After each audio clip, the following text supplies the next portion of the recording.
Intro. Bonjour à tous. Alors c'est Azo. Et aujourd'hui je vais vous parler de comment on pourrait quitter notre planète à une grande vitesse, pour aller sur d'autres planètes, plus probablement sur Proxima b. Nous verrons les problématiques au niveau de l'énergie du vaisseau et ensuite les candidats prometteurs. À la fin, on parlera de sa conception. Alors commençons. 2 points. Quels sont les types d'énergie possibles pour la propulsion à grande vitesse du vaisseau? Bon ok.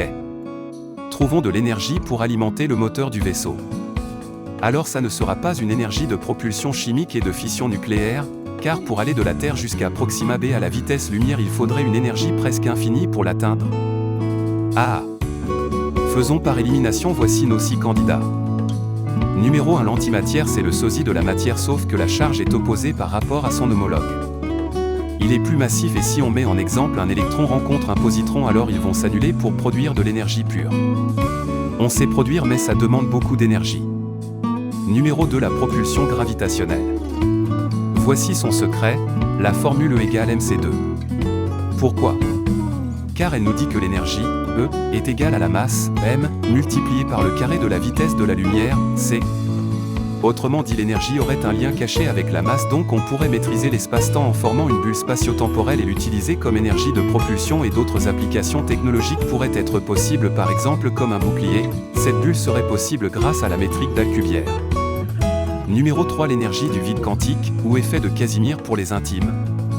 Je suis d'une énergie infinie et on parle de moi en physique quantique comme un phénomène de physique lorsque 2 plaques conductrices parallèles exposées dans le vide, les 2 plaques s'attirent. Comment est-ce possible? Alors dans le monde quantique, les particules virtuelles sont des particules qui apparaissent subitement mais doivent disparaître instantanément sans être détectées car la loi de Heisenberg l'empêche.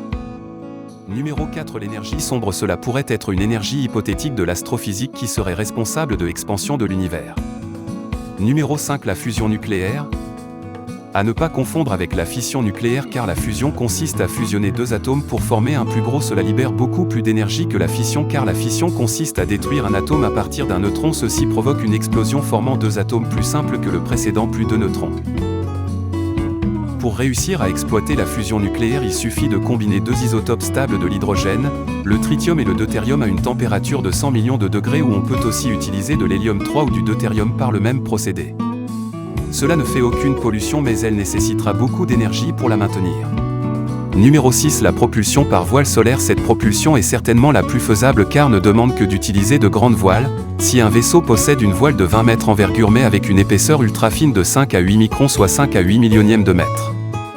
Grâce à la simple puissance émise par la lumière du soleil, elle peut atteindre une vitesse allant jusqu'à 90 km par seconde. Pour se rendre compte de sa vitesse, elle pourrait rattraper Voyager 2 en 8 ans. Sachant que Voyager 2 est au moins à une distance de plus de 19,9 milliards de kilomètres. Conclusion, aller plus vite possible, n'évite pas les années pour pouvoir atteindre l'exoplanète la plus proche de notre système solaire. Nous pouvons pour l'instant utiliser que la technologie par voile solaire et imaginons que la sonde est composée d'une très grande voile d'une surface permettant de nous propulser en dehors de notre système stellaire à une vitesse de 50% de la lumière. Mais soyons optimistes par les découvertes de l'IA et des avancées scientifiques pour atteindre 99,9% de la vitesse de la lumière sur toutes les technologies futuristes comme la fusion nucléaire, énergie du vide et l'énergie sombre dont la durée sera de 4,24 années-lumière. Pour avoir une idée, pour se représenter, ça serait une distance de 4,013,2,4,9,4,1,3,4,1,2,0 m. Sinon le moyen ultime serait la propulsion gravitationnelle, elle atteindrait des vitesses qui pourraient être supérieures à l'espace-temps car elle déforme l'espace-temps, ce qui donne l'illusion d'un déplacement. Or elle demande beaucoup de matière pour déformer l'espace-temps ou d'utiliser une particule de masse négative, donc une particule purement hypothétique dont la masse serait inversée. Bon, la présentation est terminée, je vous souhaite une bonne journée.